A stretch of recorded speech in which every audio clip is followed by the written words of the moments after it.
যা বলার তো অনেক বলছি। শনিবার একটা কথা বলছিল যে সে যদি সাইনিং পাইতো কিছু পাইতো। আমার চোখের সামনে একটা জিনিস দেখা, সেটা হলো আপনার আমরা বিচার হবে শুটিংয়ের শেষে মাইন অধিকারে সাইনিং পাইছিল। মাইন অধিকারে সাইনিং পাওয়ার পরে এক মহিলা এক দৃষ্টিতে আসছিল তার মেয়ের বিয়ে দিবে। সেই কথাটা আমার এখনো মনে পড়ে। হ্যাঁ, মেয়ের বিয়ে দিবে, সে 2 লাখ টাকা সাইনিং পেয়েছে। সেখান থেকে বললো, ভাইয়া আমার তো মেয়ের বিয়ে, প্যাকেটটা সাজানো, সাইনিং মানি প্যাকেটটা সাজানো, মেয়ের বিয়ে কবে? বলছে 4 তারিখে।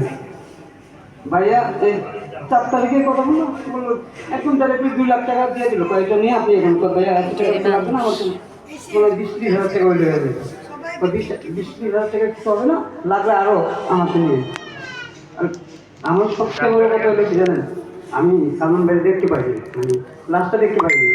আমি কক্সবাজার ছিলাম, যাওয়ার আগে আমার একটা মানে মাইনের দিকে একটা গান করে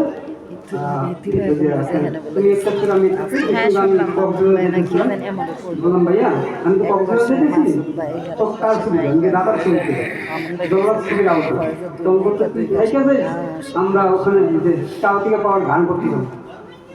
আমি যাওয়ার 5 দিনের মাথায় ভাই মারা গেছে। আমি সেখান থেকে মানে আসার কোনো ইয়ে নেই। আমাদের এক প্রোডাকশন ম্যানেজার ছিল আজিজুমা, তার থেকে 1 টাকা হাওলাত নিয়ে আমি কক্সবাজার থেকে চিটাং পর্যন্ত যাইছি। চিটাং থেকে ট্রেনে করে আমি ঢাকায় এসেছি। ঢাকায় লাশ দেখতে পাইনি, সেটা হলো আমার সবচেয়ে বড় দুঃখের কথা।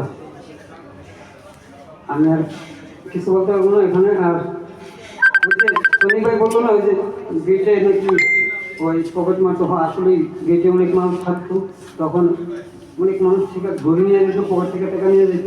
এটাও আমার একদিন রাত্রেবেলা আমি যখন যে নাই আশা বলবশত আমরা শুটিং কইরা সেট থেকে বাইরিয়া রাস্তা দেওয়া যাইতেছি, আমার বললো এখানে কে পকেট মারে চিনো? আমি বলছি মাসুদ নামে একটা পুরো পকেট মারে।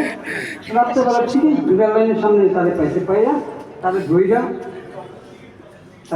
ধইরা ইচ্ছা মতো মারলো। মারার পর বললো, ভাই তুই এটা তোদের শিক্ষা দিলাম, শিক্ষা দিয়ে এই কথা বললো। 20,000 টাকা তাকে দিছে, তুই ব্যবসা করে রাখা, পকেট মারিস না, কারো ইয়ে করিস না, আমাদেরকে দেখতে আসে। আর কি বলবো, কিছু বলার নাই। আপনি সবাই আপনারা আমার ভাইয়ের জন্য দোয়া করবেন। ঠিক আছে, আসসালামু আলাইকুম।